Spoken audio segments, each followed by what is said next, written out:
Universidad Autónoma Indígena de México. Toda la gente, todos los pueblos.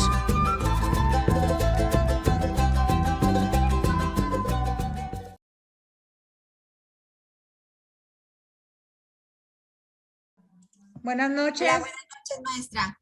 Buenas noches, ¿cómo está? Hola, Cristina. Muy bien, muchísimas gracias. Espero que ustedes también. Muy bien, Esmeralda, gracias. Jacqueline, Martín, Nancy, Bien, maestra, gracias. Paul. Qué bueno que están muy bien. Me da mucho gusto saludarles. Sandra. ¿Quién más está aquí? Buenas noches. Hola, muy buenas noches. Jackie. Buenas noches. Hola.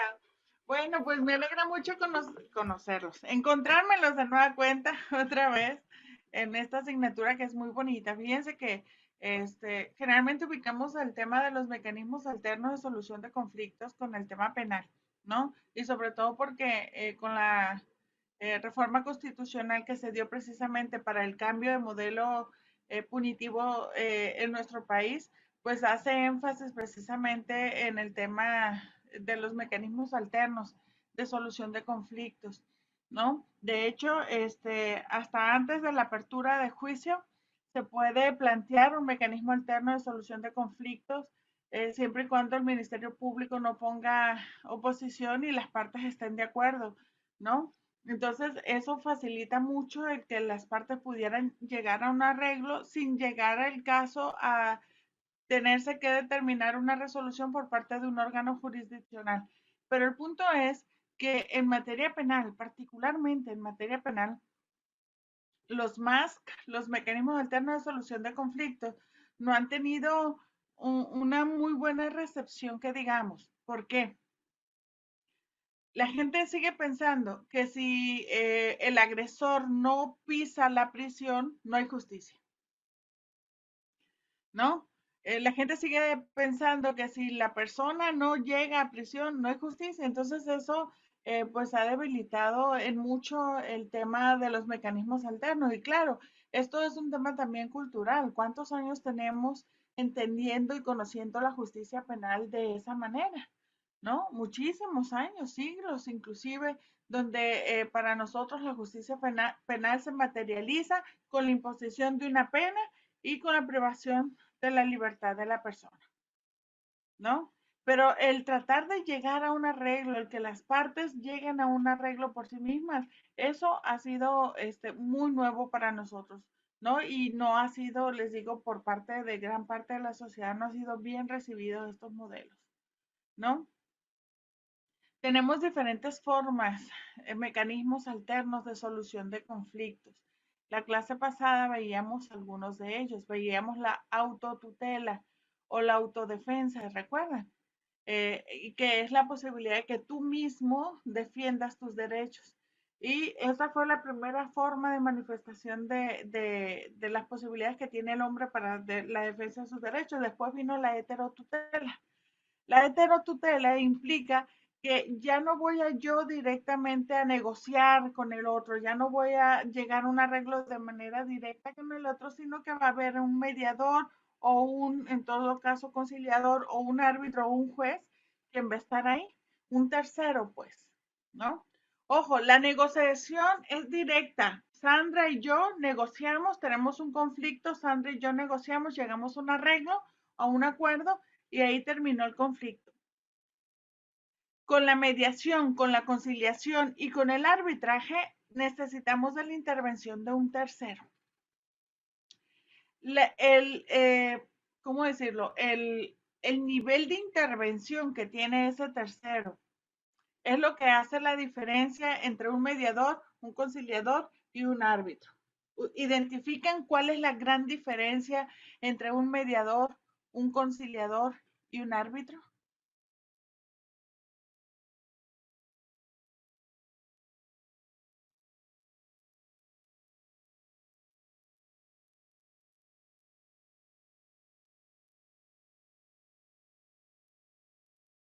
¿No? ¿No tienen idea? Bueno, yo sé que el conciliador es el que platica con ambas partes para que lleguen a un arreglo. El árbitro es el que ya les da más bien una indicación de cómo arreglarse, pero el mediador, no me El mediador ya me lo dijo, faltaría el conciliador. el mediador es el conciliador. No, el mediador, le digo, fue el primero que usted mencionó, el Ah, que ok. insta a las partes a llegar a un arreglo. Bien, Ujú. el conciliador. Bueno, Me el dijo conciliador, mediador y me dijo árbitro. ¿Y el sí, conciliador? pues es el que trata de llegar a un perdón por una de las dos partes. En todos, ¿eh? Tratan de llegar a un arreglo. Aunque ya con el árbitro y el juez ya es otra circunstancia, ¿no? Estos dos, el árbitro y el juez, este, le dan la razón a uno, se la niegan a otro y determinan formas de reparación. Ellos, de manera individual, ¿no? Pero tanto en la mediación como en la conciliación, no son ni el mediador ni el conciliador, sino que son las partes Las las que partes. llegan a ese arreglo. El mediador tiene menor intervención directa que el conciliador. El conciliador ya puede hacer propuestas, pero el Ujú. mediador lo que hace entre las partes es favorecer el diálogo entre ellas. Busca que las partes se sienten, que de manera respetuosa se comuniquen entre ellos, que puedan les ayuda a orientar la plática, que no se vayan por la tangente, que no saquen rencores pasados, ¿no? No sé si les ha tocado y seguramente así ha sido, que ustedes discuten con su mamá o con, no sé, el esposo, o con el novio, o con alguien más, una amiga, y empiezan a discutir el problema en concreto y cuando menos se dan cuenta ya están hablando de pleitos de hace 10 años atrás, ¿no? Esto es muy común en el tema de la mediación. Hay que orientar a las partes a que no se pierdan y que se centren en el problema en concreto. El mediador solamente ayuda a las partes a que puedan platicar, a que puedan dialogar, a que puedan comunicarse, a que puedan llegar por sí mismos, ojo, por sí mismos a la solución del conflicto.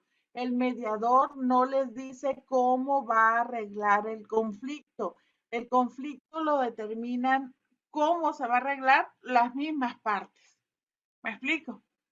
Entonces el mediador, que les quede claro, es un facilitador de la comunicación entre las partes. ¿Me siguen? Ok, ¿qué diferencia habrá entre el mediador y el conciliador entonces?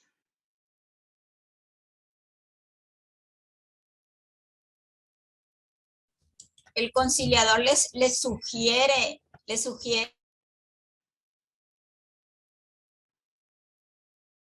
Esmeralda se nos congeló.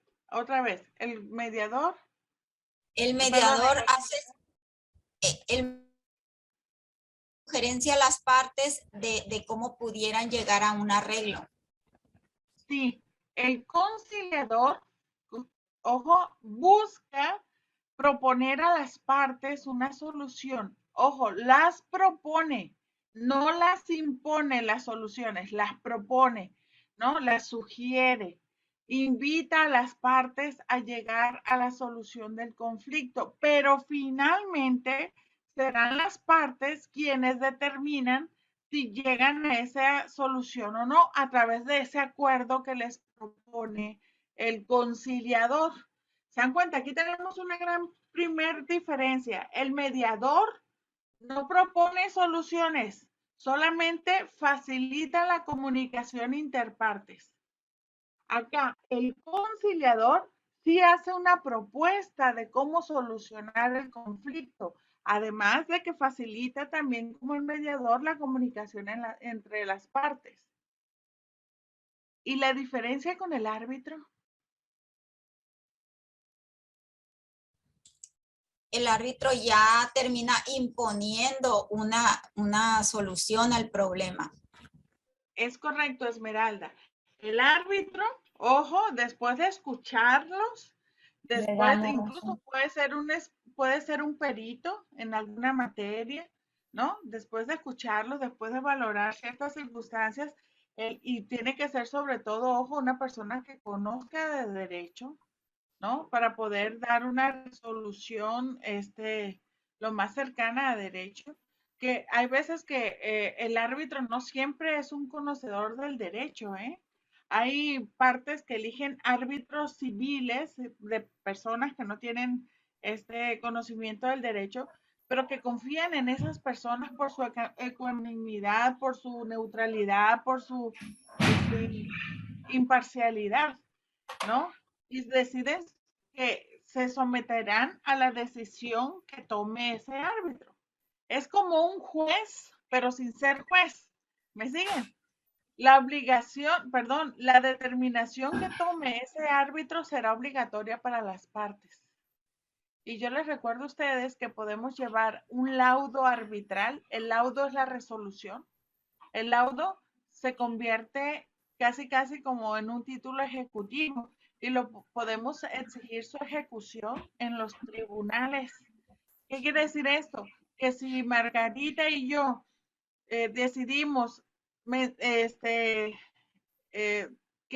Jackie sería nuestro árbitro, ¿no? Y una vez que Jackie conoce el problema y Jackie nos escucha y Jackie nos pide toda la evidencia que tengamos con nosotros y la valora, y Jackie dice, Margarita tuvo razón y Jenny no, y Jenny, tú te comprometes a hacer esto con Margarita, le vas a pagar lo que no le pagaste, le vas a pagar intereses, vas a repararle el daño, vas a hacer esto y esto. Yo estoy obligada a atender lo que Jackie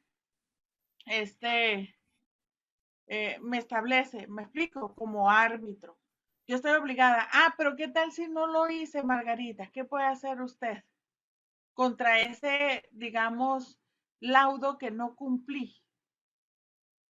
El laudo es la determinación que Jackie hizo respecto de la problemática.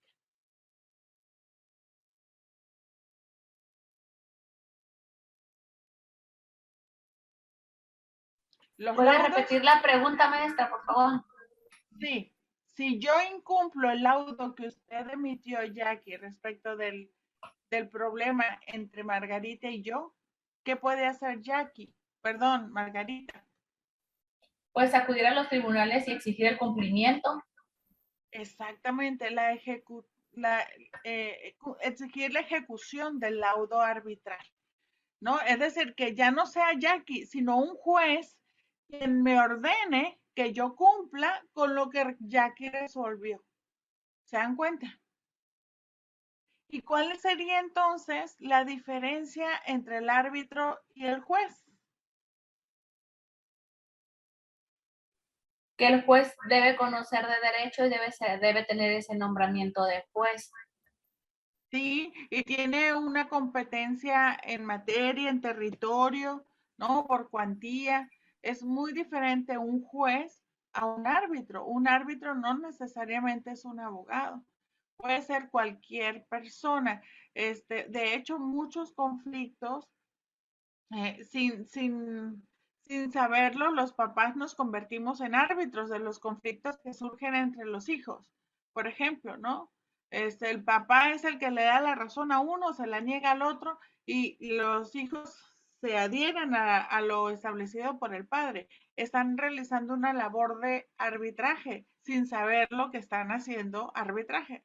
¿Me explico? El punto es que estos mecanismos alternos de solución de conflictos son los que ya tenemos en nuestro sistema jurídico mexicano, no solamente en la materia penal, sino dispersos en todas las áreas del conocimiento del derecho, en la materia civil, en la materia familiar, en la materia mercantil, en la materia laboral. De hecho, ya ven que estamos en un periodo de transición de las juntas de conciliación y arbitraje, ojo, que eran órganos de conciliación y arbitraje, a verdaderos tribunales dependientes del Poder Judicial, ¿no? Tanto de la Federación como de cada una de las entidades federativas, ¿no?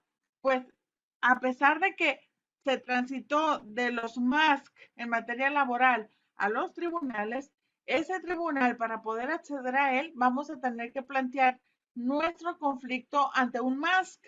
un órgano de conciliación que vamos a tener necesariamente que agotar antes de plantear nuestro conflicto a los tribunales laborales, ¿no? Es decir, que no se perdió del todo el tema de los MACs, de los mecanismos alternos de solución de conflictos en la materia laboral.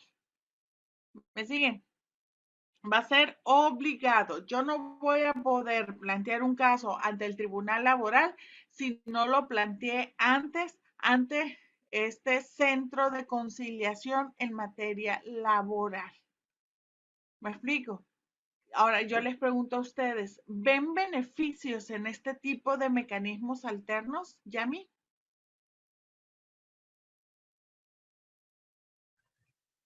Pues sí, no, sí para ciertos conflictos que son menores, que no voy a decir, menores entre comillas, ¿no? Yo sé que todos esos conflictos que pues son en los intereses de la persona, ¿no? Pero hay unos conflictos, personas, ya sea una empresa o algo que un árbitro no lo va a poder obligar a hacer las cosas, ¿sí me explico? O sea, que necesita un juez que dictamine algo, porque si no, la verdad, El se va a entrar por árbitro, una vía y se va a salir por el otro. A lo mejor sí va a estar la resolución del caso así, pero si de por sí con un juez a veces que la gente no hace caso, sí, no porque como tenemos no, las esa que no cultura. tienen prisión, pues como no es penal, no van a ir a la cárcel por ello, ya en el caso de las cosas monetarias, Ujú. las Por deudas, ejemplo, ojo, este mecanismo que tenemos en México para cuando ay, se me fue la palabra, los consumidores, Conciliaciones. Ah, no, consumidor. los consumidores, cuando en una empresa o cualquier comerciante nos vende algo que no fue de la calidad que nos dijeron que nos fraudearon, ¿cómo se llama este mecanismo que protege a los consumidores? Profeco, Procuraduría Federal del Profeco. Consumidor. Ajá. La Profeco. Finalmente la Profeco, ¿qué es? Un conciliador. Es un conciliador. La Profeco es un conciliador. Propone la solución del conflicto. Cuando advierte que el comerciante abusó realmente del desconocimiento, de la ignorancia, no sé, de la buena fe del comprador, X cosa, propone una solución del conflicto. Y si en todo caso el comerciante no quiere aceptar esa solución del conflicto, ojo, lo que hace Profeco es imponerle una multa finalmente y orientar a la parte para que acudan del órgano, ya sea penal, si se trata de un fraude, ya sea civil, en caso de una reparación del daño, ¿no? Entonces, pero es un mecanismo alterno de solución de conflictos. Y tenemos otros, ¿eh? Las comisiones de derechos humanos, ¿qué naturaleza tienen? También. ¿También son qué? También son conciliadores, Conciliadores. porque nada más hacen recomendaciones.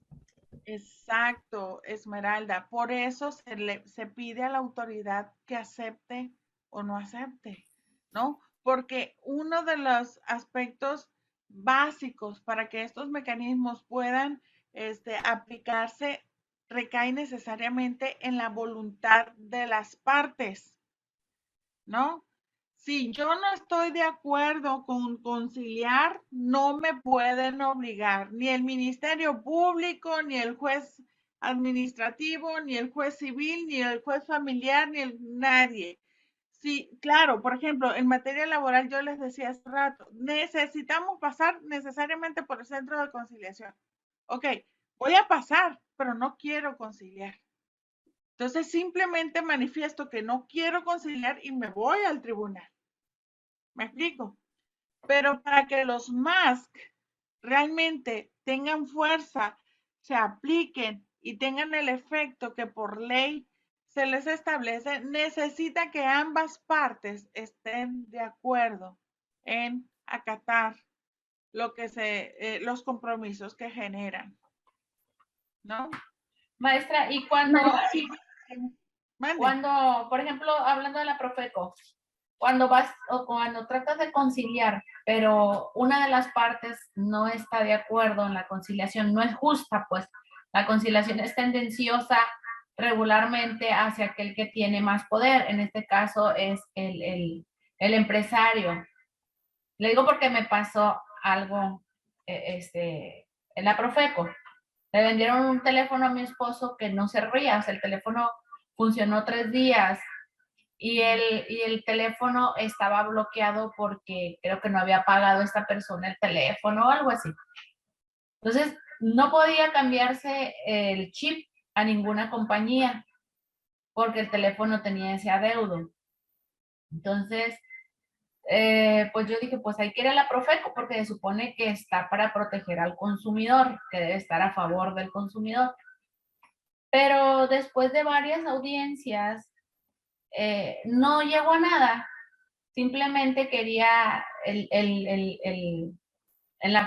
conciliador, quería que se aceptara un teléfono X, o sea, otro teléfono, o sea, cambiar ese teléfono por otro, pero no era ni de la calidad, ni del precio, ni el teléfono que ocupaba. Entonces, ¿cómo voy a conciliar yo? ¿Cómo voy a aceptar esa conciliación si está en contra mía? Claro. No aceptamos esa conciliación, pero ya después no continuamos, pues porque es desgaste, es muy desgastante, es muy... yo veía que el abogado iba como amigo de los conciliadores de Profeco, entonces dices, bueno, pues ¿de qué se trata esto?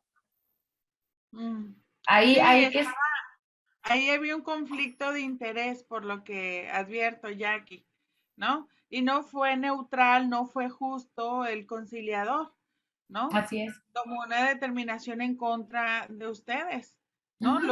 ¿Qué debieron haber hecho ustedes?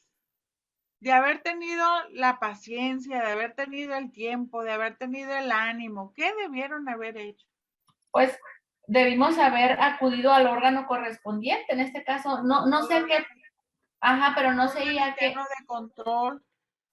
Toda dependencia pública, Jackie, mis queridos y queridas estudiantes, toda dependencia pública tiene un órgano interno de control, que es el órgano que se encarga de verificar que los integrantes de esa dependencia en particular cumplan la ley que los regula, ¿no?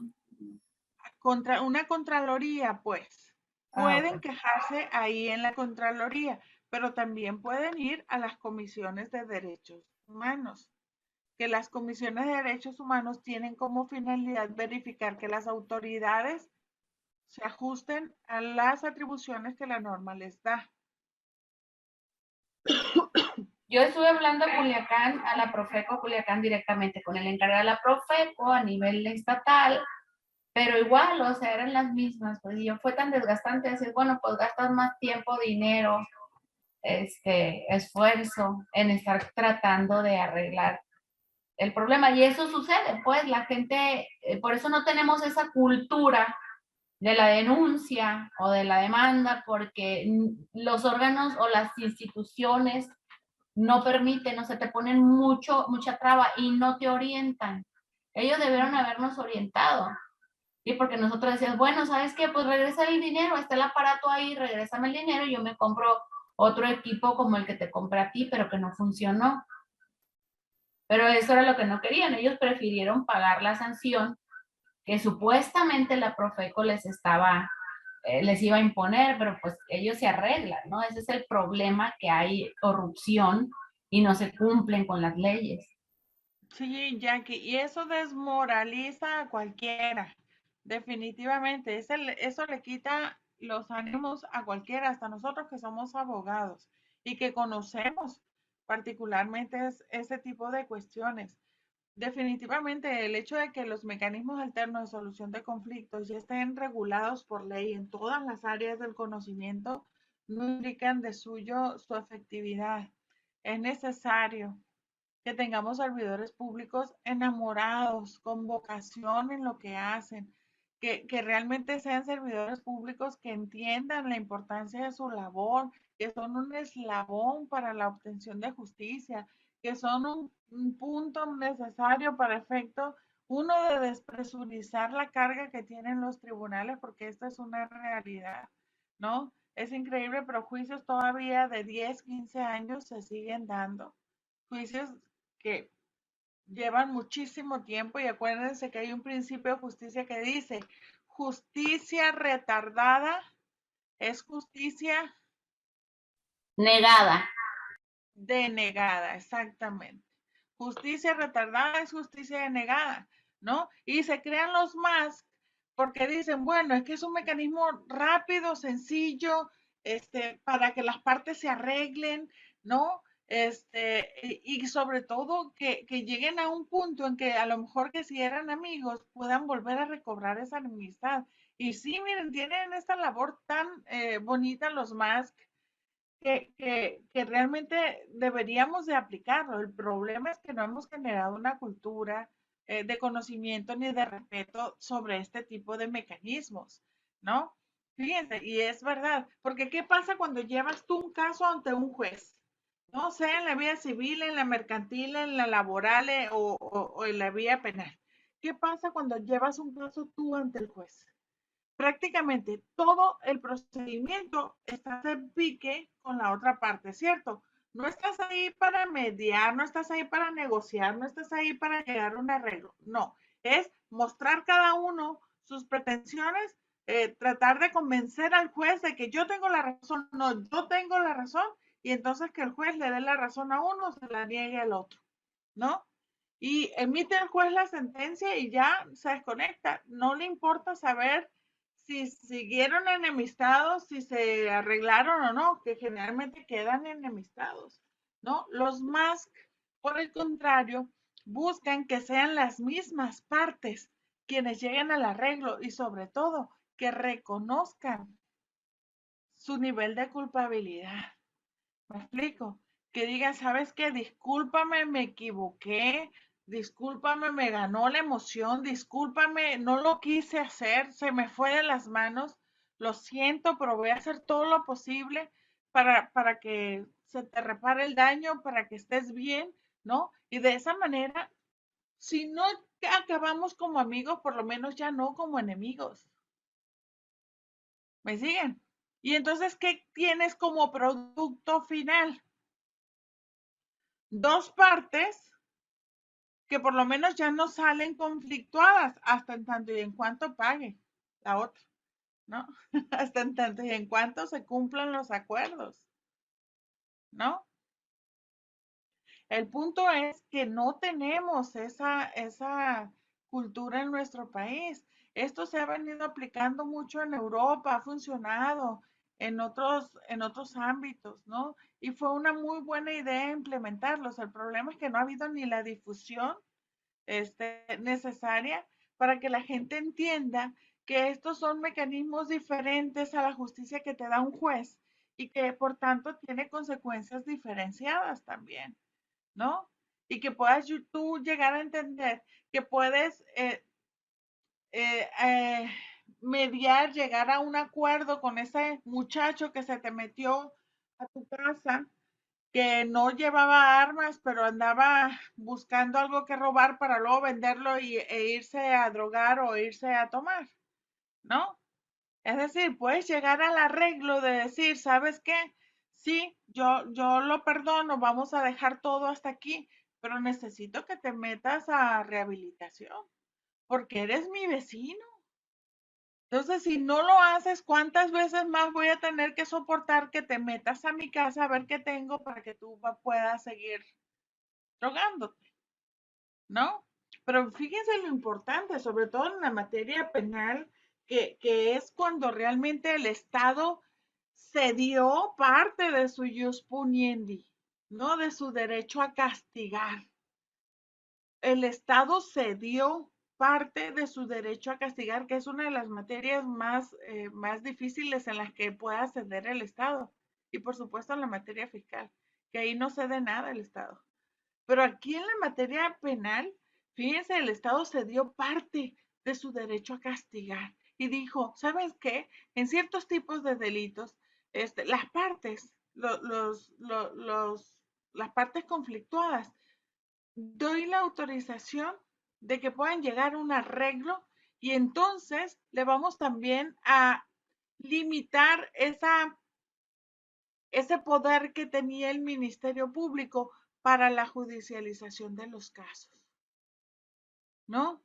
Va a haber ciertos tipos de delitos en los que se podrán llegar a soluciones antes de que se judicialice. Inclusive, una vez acusada la persona por el Ministerio Público ante el juez de control, hasta antes de que pase a etapa de juicio, ¿no? Podrán llegar a un arreglo, pero todo depende de la voluntad de las partes.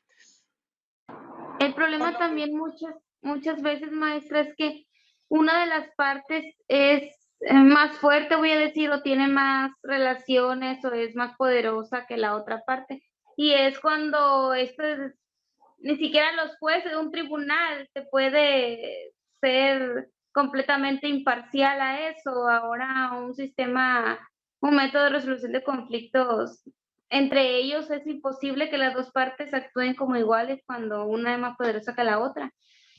Sí, cuando el agresor es el más poderoso, que por lo ordinario así es, el agresor es el más poderoso y por eso se anima a hacer lo que hace, pero cuando se ve acorralado, cuando se ve ya a punto de ser juzgado, baja la guardia, ¿no? Y dice, ¿sabes qué? Vale más llegar aquí a un arreglo a que pueda yo pasar unos 3, 4, 5, 10 años en prisión, ¿no?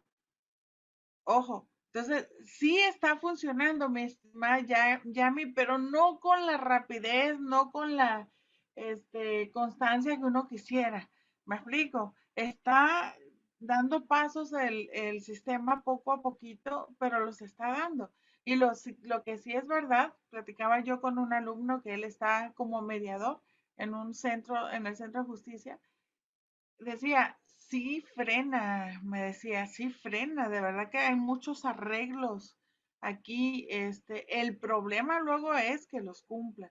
El tema es que si incumplen los arreglos, sobre todo en materia penal, pues la parte queda libre, la víctima, para instar de nueva cuenta a que continúe el Ministerio Público investigando, a que se reabra el caso, ¿no? Pero sí, va avanzando poco a poquito. El problema es que pasó como lo que pasa siempre en México cuando hay una reforma, ¿no? Vienen, la imponen, pero no hubo un trabajo previo de concientización, ¿no? Y eso no ha facilitado definitivamente mucho las cosas, ¿no? Yo les decía a ustedes, las comisiones, fíjense bien, las comisiones de derechos humanos son organismos de conciliación. Mucha gente dice, no, es que las comisiones deberían de emitir sentencias, ¿no? ¿Qué caso tiene una recomendación? ¿No? Deberían emitir sentencias. ¿Qué pasaría si las comisiones emitieran sentencias? ¿Cuál es la diferencia entre una sentencia y una recomendación? La sentencia es obligatoria a su ejecución y la recomendación, pues, si quiere darle caso y si no, no. Ajá, la recomendación depende de la voluntad de las partes, es que es un mecanismo alterno, la conciliación de las comisiones. Por eso se le pregunta a la autoridad, ¿está usted de acuerdo? ¿No? ¿Está usted de acuerdo? ¿No? ¿Qué pasa si la autoridad dice, no, no estoy de acuerdo con la recomendación? ¿Ya no pasa a mayores? ¿Ahí se queda?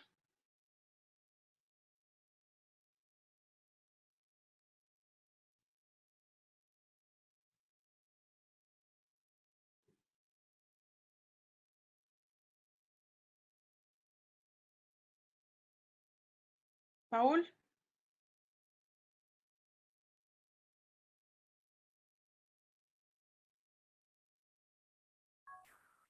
Repite la pregunta, por favor. No le escuché, Paul. Que Súbale sí, al audio. sí, me podría repetir la pregunta. Sí, ¿qué pasa si una autoridad a la cual una comisión de derechos humanos acreditó que violentó tales derechos no acepta una recomendación? ¿Ya no pasa nada? Pues no debería de pasar algo. Ok. Entonces no saben qué pasa. No sé, la verdad no sé, pero creo que sí debería haber alguna, alguna otra institución o Medida. sí, alguna otra medida que aplique y que realmente haga cumplir ese mandato. Ok. No podría acudir a un Ay, tribunal lo contencioso administrativo. sí, claro, está esa opción, ¿eh? Ojo, si ustedes sufren de alguna violación a sus derechos humanos, con el hecho de que ustedes acudan a las comisiones de derechos humanos no les impide ejercer los otros tipos de responsabilidades que puede generar ese servidor público. Piensen ustedes, fueron detenidos arbitrariamente y fueron torturados, ¿no? ¿Qué responsabilidades genera esa, esa acción?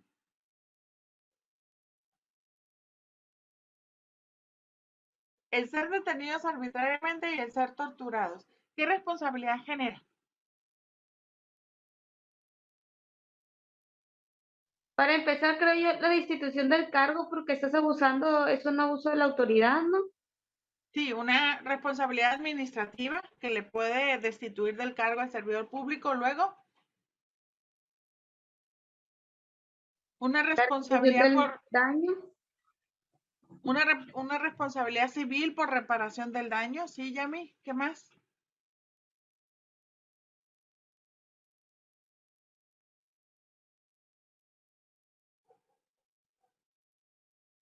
Silveria,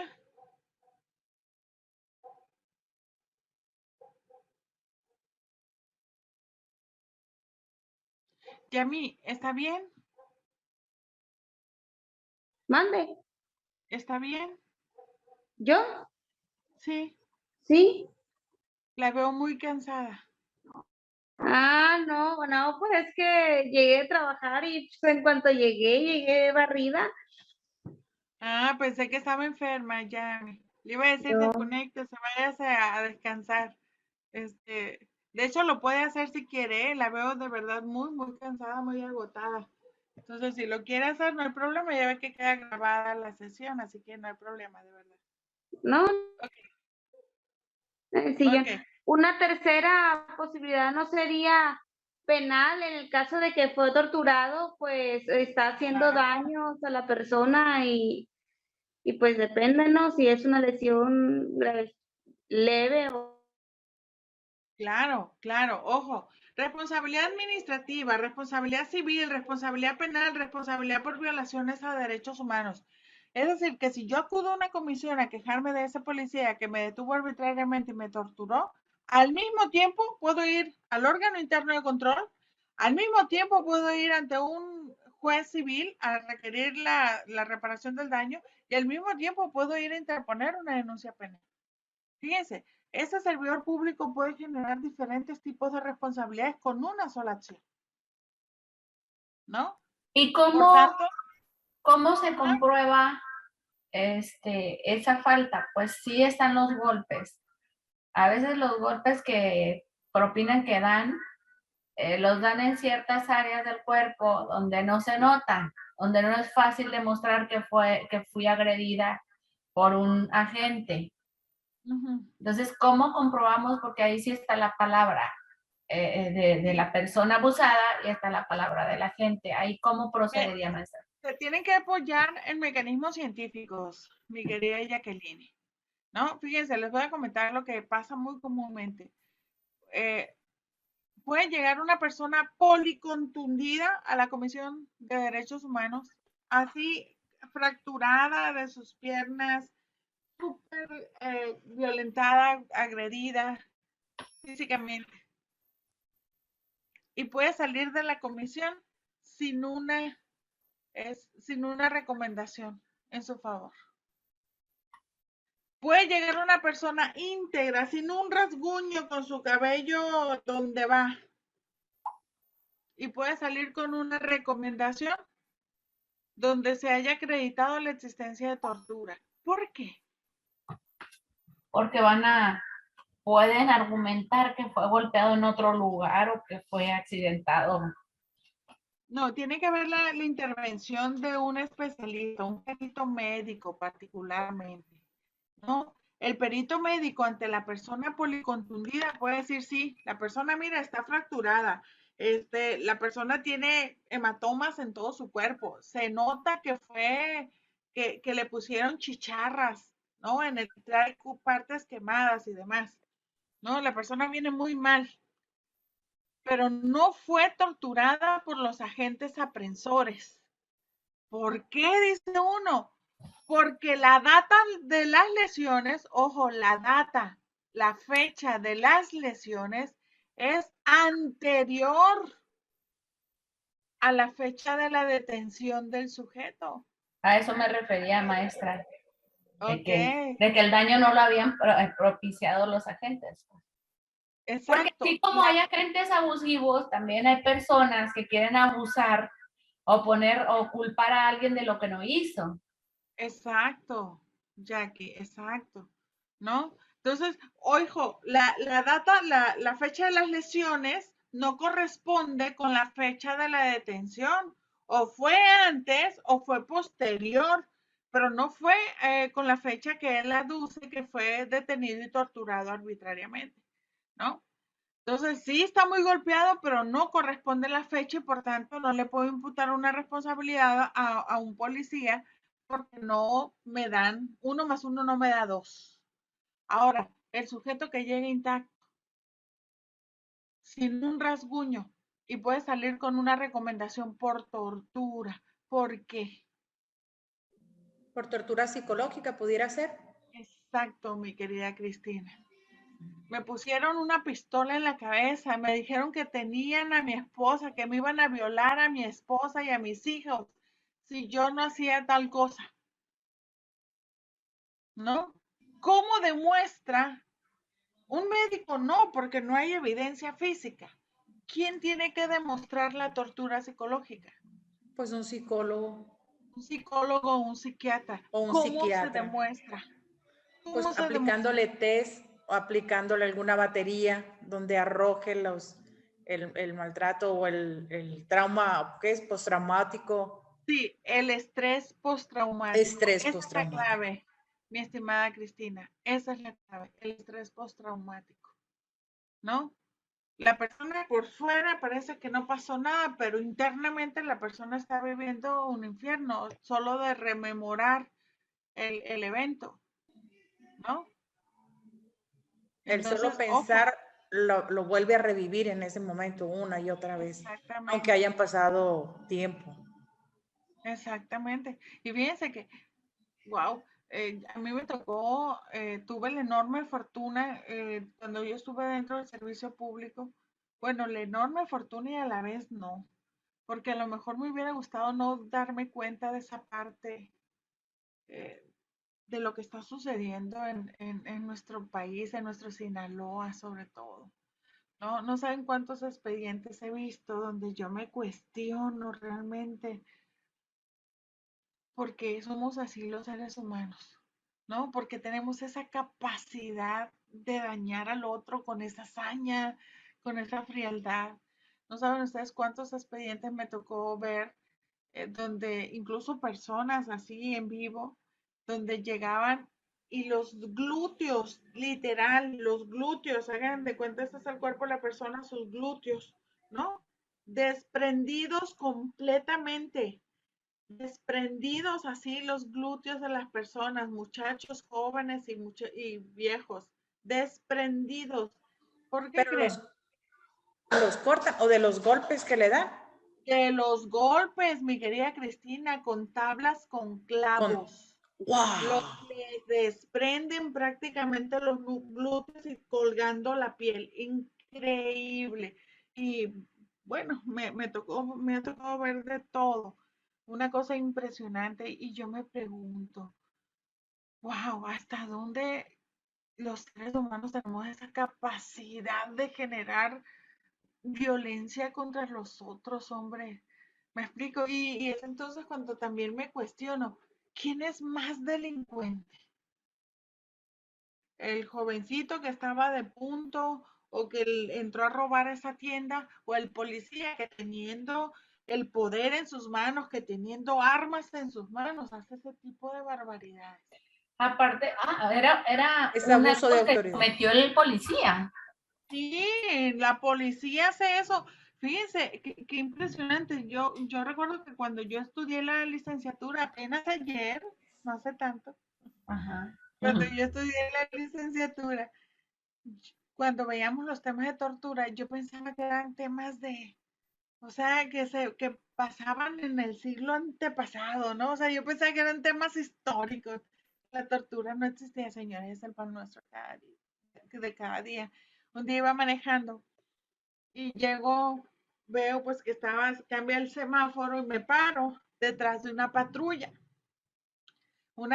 con caja, ¿no? Y yo pues desde mi camioneta alcanzaba a ver, ya ven que tienen asientos en medio de la patrulla donde amarran a la gente que detienen. Y iba un muchacho amarrado con la esposa a uno de los barrotes ahí sentado. Lo trasladaban, supongo yo, no sé si a barandilla o a ponerlo a disposición ante el Ministerio Público. Pero el caso es que se mueve el muchacho y estira el pie y al estirar ese pie empuja la caja, la puerta de la caja de la camioneta. Entonces se abre y lo que vi me impresionó. Las tablas con clavo, bats de béisbol, martillos, todos los implementos de tortura que ustedes se puedan imaginar, ahí los llevaban. Y yo decía, wow, de verdad, wow, qué triste que en pleno siglo XXI ese tipo de cosas las cometan las autoridades, ¿saben? Porque tú lo esperas del delincuente, tú lo esperas de la persona que anda involucrada en el crimen, en la delincuencia organizada, tú lo esperas de la gente, ¿no? Del asesino, del violador, pero de tu autoridad no lo deberías de esperar. Porque No, se no supone lo que es el que te deberían va a hacer. cuidar y proteger. Eso no lo deben hacer. O sea, ¿qué pasa entonces con esa autoridad que daña de esa manera a la sociedad? O sea, que no está cumpliendo con su trabajo. Porque no está cumpliendo con su trabajo. A esa autoridad se le paga un salario de los impuestos que los ciudadanos pagamos.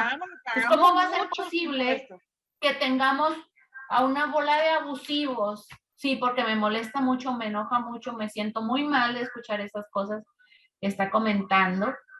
Es ilógico, es injusto, es que de ahí se tiene que voltear a ver y decir, no le puedo dar un arma a quien no puede, a quien no tiene un criterio para usarla. ¿Sí? Claro. No puedo solapar ese tipo de conductas, debo sancionar esas conductas. Porque tú que estás cuidando el orden, que estás cuidando, que estás protegiendo a la sociedad, cometes un acto en contra de ella misma, entonces debe ser sancionado doblemente porque me estás burlando a mí, o sea, tú que estás imponiendo la ley, que estás representando la ley, ¿cómo dejas al Estado? O sea, ¿cómo pones su trabajo? Jackie, por eso el servidor público, Jackie, se le pueden imputar diferentes tipos de responsabilidad por la misma conducta. Por esa tortura, por esa detención arbitraria, responsabilidad penal, responsabilidad civil, responsabilidad administrativa, responsabilidad por violaciones a derechos humanos. Y si todos estos mecanismos de justicia que hay aquí en México no funcionan, hasta una responsabilidad internacional por violaciones a derechos humanos. ¿Y qué tanto se da eso, maestra? Porque si pues se diera y se sancionara, entonces no se cometieran esos delitos. Ya lo estamos viendo, Jackie, ya lo estamos viendo. Hemos recibido 12 sentencias de la Corte Interamericana de Derechos Humanos de las cuales la mayoría son por tortura, desaparición forzada de personas, violaciones sexuales de nuestros ejércitos contra nuestras mujeres indígenas, violación sexual como tortura sexual, en el famoso caso de San Mateo Atenco, ¿se acuerdan? Cuando estaban despojando a los floristas de sus tierras para implementar el aeropuerto con Vicente Fox. Tenemos muchas sentencias en ese sentido. Entonces ya las autoridades mexicanas, desde arriba, desde el presidente de la República, desde los ministros, desde los funcionarios más encumbrados, ya se están dando cuenta que no pueden hacer o dejar de hacer a discreción, que hay mecanismos garantes en el ámbito del continente americano y en el ámbito universal que pueden venir y reprochar jurídicamente por las acciones que cometen los servidores públicos, ¿no? ¿Van a dejar de violar derechos humanos? Lo dudo. Ahora yo creo que lo que va a pasar es que lo van a hacer con mayor cuidado, más a escondidas, para que no se note, ¿no? Desafortunadamente. Pero lo que sí es cierto es que esta corte está viniendo a revolucionar el derecho. Y fíjense, qué interesante. Antes de que podamos acudir a la Corte Interamericana de Derechos Humanos, tenemos que agotar otro mecanismo alterno de solución de conflictos, la famosa Comisión Interamericana de Derechos Humanos. No tenemos acceso a la Corte Interamericana directamente, tenemos que agotar el mecanismo alterno de solución de conflictos que implica la Comisión Interamericana. Así como tenemos una comisión nacional y comisiones estatales, la Comisión Interamericana también es un mecanismo de conciliación. ¿De acuerdo? Es un mecanismo de conciliación. Y yo les preguntaba hace rato, ¿qué pasa si una autoridad que recibió una recomendación de parte de un organismo de conciliación como las comisiones de derechos humanos no la acepta? ¿Qué pasa? Pues con la reforma del 10 de junio del 2011, la famosa reforma en materia de derechos humanos, se le pusieron 2 colmillitos a las comisiones de derechos humanos. Ya ven que dicen que no tienen dientes. Bueno, pues le pusieron 2 colmillitos con la reforma. ¿Qué pasa? Ahora la autoridad que reciba una recomendación de las comisiones de derechos humanos ya no va a llegar y la va a aventar al bote de basura sin haberla leído, o la va a aventar en un cajón y se va a olvidar de ella. No, ahora la tiene que leer porque tiene que responder si la acepta o no la acepta. Esto es obligado. Si la acepta, le responde directamente a la comisión y se hacen los trámites para que se cumpla con la recomendación. Si no la acepta, ojo, si no acepta la recomendación, tiene que hacer pública su negativa en el periódico de mayor circulación del lugar donde se encuentre. ¿Cuál es el periódico de mayor circulación de Los Mochis? El Debate, el Noroeste. El Debate. El bueno, Debate. pues si es una autoridad de AOME, va a tener que publicar en el Debate. Recibí una recomendación de la Comisión Estatal de Derechos Humanos, la cual no acepto por esto, fundamentado en tal ley, en la Constitución, en tal circunstancia. Pero dejen eso, que si el presidente de la Comisión Estatal de Derechos Humanos no se queda conforme con esa negativa de la autoridad, podrá comparecer, podrá solicitar al Congreso del Estado que mande a hacer comparecer a ese funcionario público para que sentado ante el Congreso explique los motivos de su negativa. Y esto es importante, porque si se trata de violaciones graves a derechos humanos o violaciones graves a la Constitución, da paso a otro mecanismo de protección de derechos humanos que tiene en sus manos el Congreso del Estado. ¿Cuál será?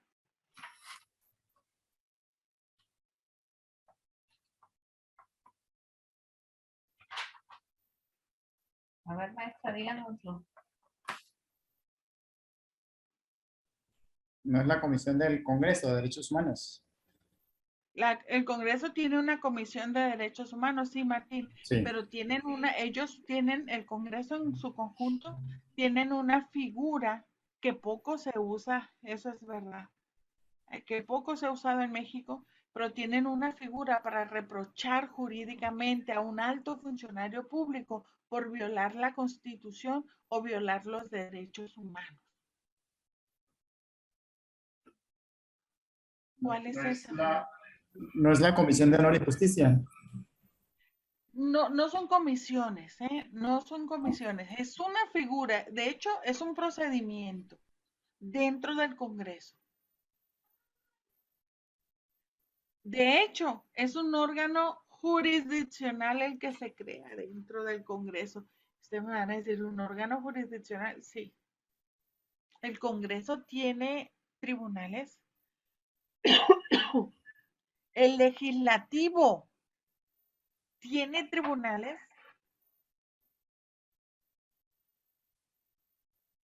¿Qué me dirían si les digo sí? Maestra está loca.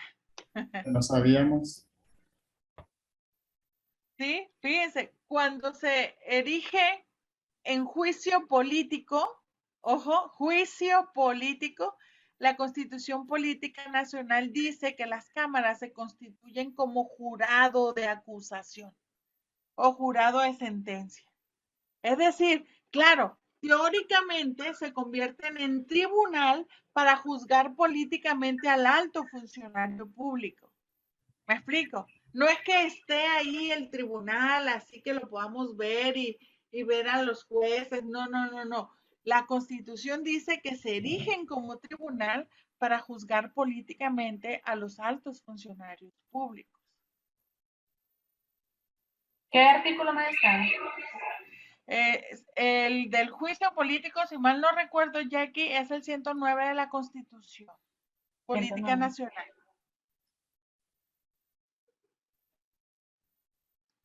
No, fíjense qué interesante la potestad que le han dado ahora al presidente de las comisiones de derechos humanos, ¿no? Puede solicitar al Congreso que haga comparecer a ese servidor público que se niega, desde el gobernador, los presidentes municipales, secretarios de Estado, todo tipo de funcionario que se niega a aceptar una recomendación. Me explico, las comisiones siguen sin sancionar, claro, no son jueces, no son tribunales, no pueden emitir sentencias, son órganos de conciliación. Pero ahora les pusieron estos colmillitos para que puedan tener un poquito más de fuerza en sus determinaciones. Y fíjense, la labor de conciliación que hacen estos organismos es bien interesante.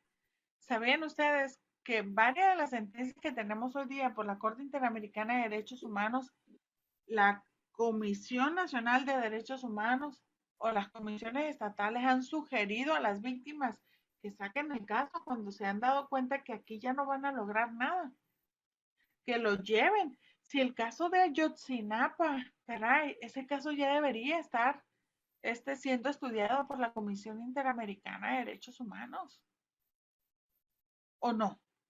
¿Y por qué no ha avanzado, maestra? Yo digo que es por desconocimiento, Jackie, porque para poder sacar un caso de la jurisdicción mexicana que entre a la jurisdicción de la Comisión y la Corte Interamericana, hay una regla que es muy importante. Se tienen que haber agotado los recursos internos que nuestro país nos ofrece.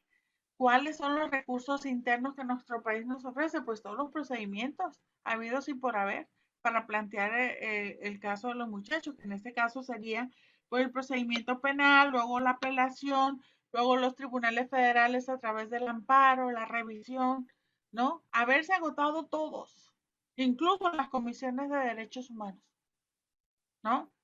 Pero hay excepciones a esa regla. ¿En qué casos?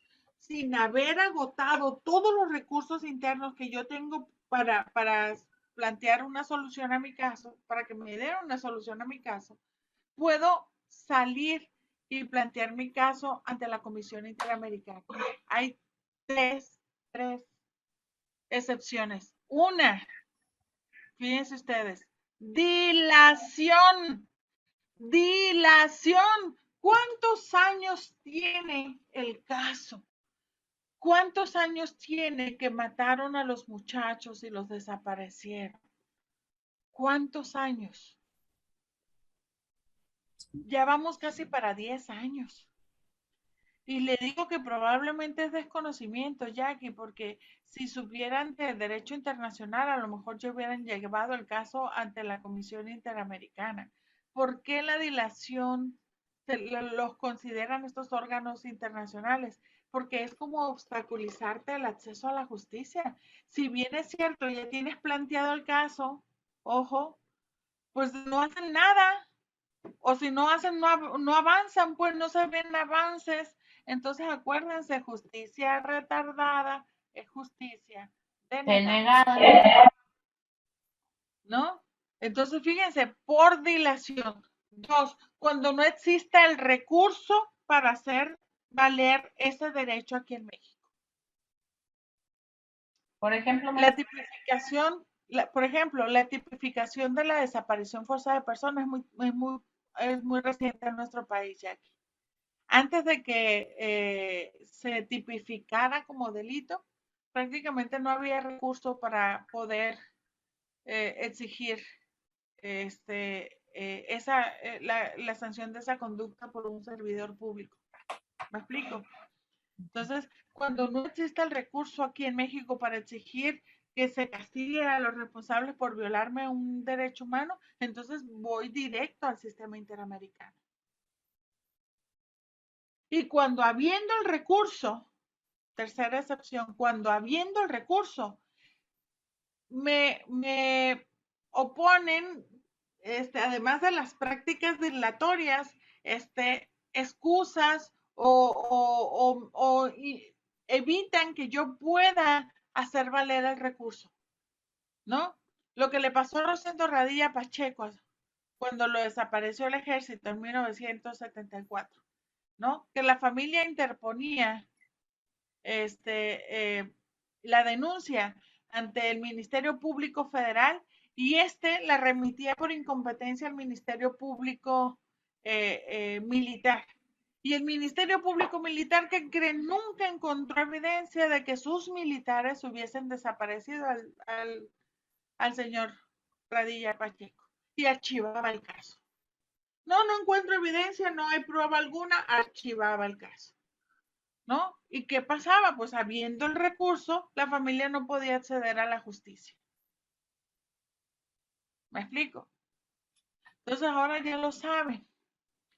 Cuando por tácticas dilatorias, por desgano, por apatía, por negligencia, las autoridades no avancen en los procedimientos, ustedes tienen la posibilidad de plantear el caso ante el sistema interamericano o inclusive ante el sistema universal de protección de derechos humanos. Estoy hablando del Consejo de Derechos Humanos de la ONU, que también es un organismo de conciliación. El Consejo de Derechos Humanos de la ONU.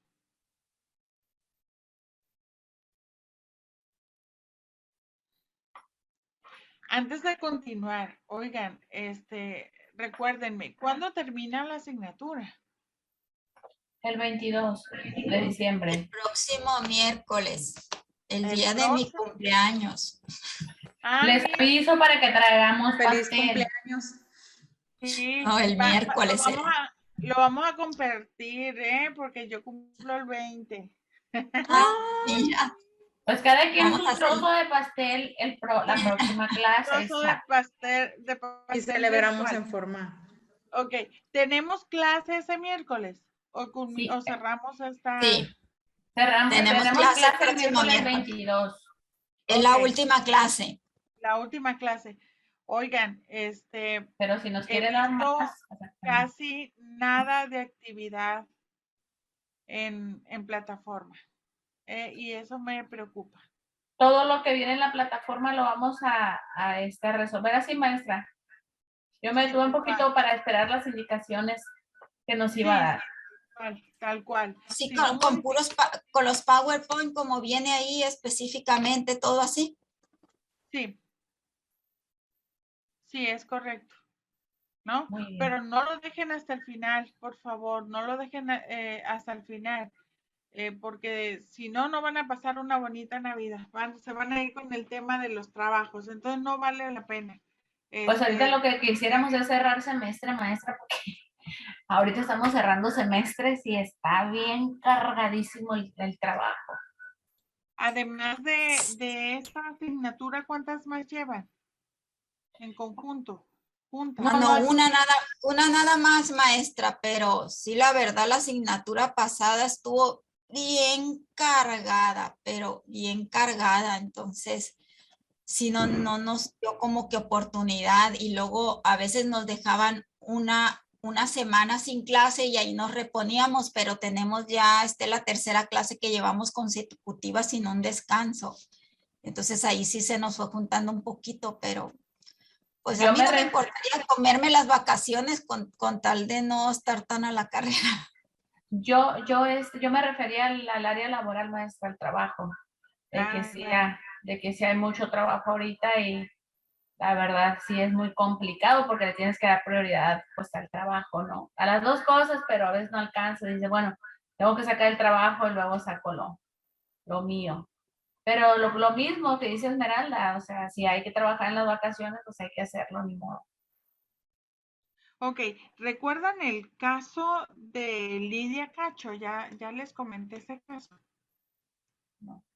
Lidia No. Cacho, la ubican, la periodista. Una periodista que expuso el tema de la pederastia en los altos funcionarios públicos. Primero empezó con Kamel Nasif, expuso a este empresario allá en Cancún, ¿no? Que trae con niñas pequeñitas de 3, 4 años, un sujeto asqueroso. Y ella empieza a investigarlo a él y empieza a darse cuenta que tiene vínculos con altos funcionarios públicos, ¿no? Muchos de ellos que están ahí vigentes, están trabajando, ¿no? Y que el sujeto les armaba fiestas con niños a estos individuos, ¿no? Y lo hace público la mujer, la periodista, lo hace público, pues ya se imaginarán cómo le fue, ¿no? Eh, y expone entre los altos funcionarios públicos a un sujeto que estaba como gobernador en Puebla, ¿no? Al que le denominaron el gober precioso, ¿se acuerdan en las noticias? ¿No? Que prácticamente hablaba en una conversación, supuestamente hablaban en clave, refiriéndose a botellas, pero realmente estaban hablando de niñas, ¿no?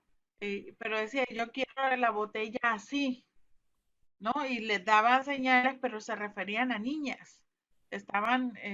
Y ella los expone. Pues el gobernador de Puebla manda a su policía hasta Quintana Roo a detenerla y la trasladan por tierra en una patrulla donde la venían golpeando, ¿no? La trasladan por tierra para llevársela a él y la golpean y la amenazan. Que se dé santos que salió viva la mujer, ¿no? Pues ella inmediatamente interpone la denuncia, pero pues al estilo aquí no procede en México, ¿no? ¿Cómo un gobernador iba a ser enjuiciado? Bueno, pues cuando agotan los recursos internos y que no proceden aquí en México, ella se va a buscar la justicia en las cortes internacionales, pero no se fue a la Comisión Interamericana y a la Corte Interamericana, se fue al Consejo de Derechos Humanos de la ONU y ahí obtuvo una recomendación, porque también es un organismo de conciliación, obtuvo una recomendación donde se le sugería al Estado mexicano la detención y la investigación del sujeto. Por eso es que se ordenó detener a este sujeto aquí en México. De otra manera, no hubiéramos visto eso. ¿Me explico? Porque difícilmente por la estructura política que hay en el poder, difícilmente, y no estoy hablando de la administración de ahorita, esto siempre ha pasado. No es que yo esté en contra de la administración ahorita, no, es que esto se ha dado siempre. Y pásame Culiacán, por favor. Este, Porque no tiene teléfono. porque el sistema de justicia no ataca o no realmente no se impone ante los altos funcionarios públicos. Jackie, su micrófono está prendido. Sí, Jackie. Gracias. ¿No? Entonces, esa recomendación fue lo que hizo que el gobierno mexicano ordenara la detención del sujeto. De otra manera, no se habría podido, ¿no? Entonces, ojo, tenemos esos mecanismos Es el alternos. micrófono de Martín el que está abierto y se Ah, escucha la comunicación de Jackie.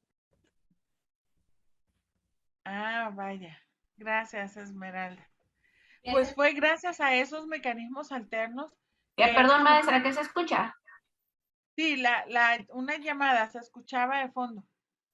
Ah, pero ¿se escuchaba la conversación? Sí. ¿Sí? Porque Sí. se ha cerrado el micrófono. No, es que no eras tú, era Martín el que lo tenía abierto y se oía. Ok. Ok, me estaba ahí. Hay un problema ahí en Culiacán, por eso estaba marcando al 911, una emergencia. Ok, no se preocupe, Jackie. Ok, entonces fue por eso, fíjense, cómo incluso los mecanismos alternos, sin tener esa fuerza, esos dientes que sí tienen los órganos jurisdiccionales, pues logran doblar inclusive voluntades. Claro, aquí se trataba de un órgano de la ONU. Ya el Estado difícilmente dice que no a un órgano de la ONU, aunque sea un mecanismo de conciliación.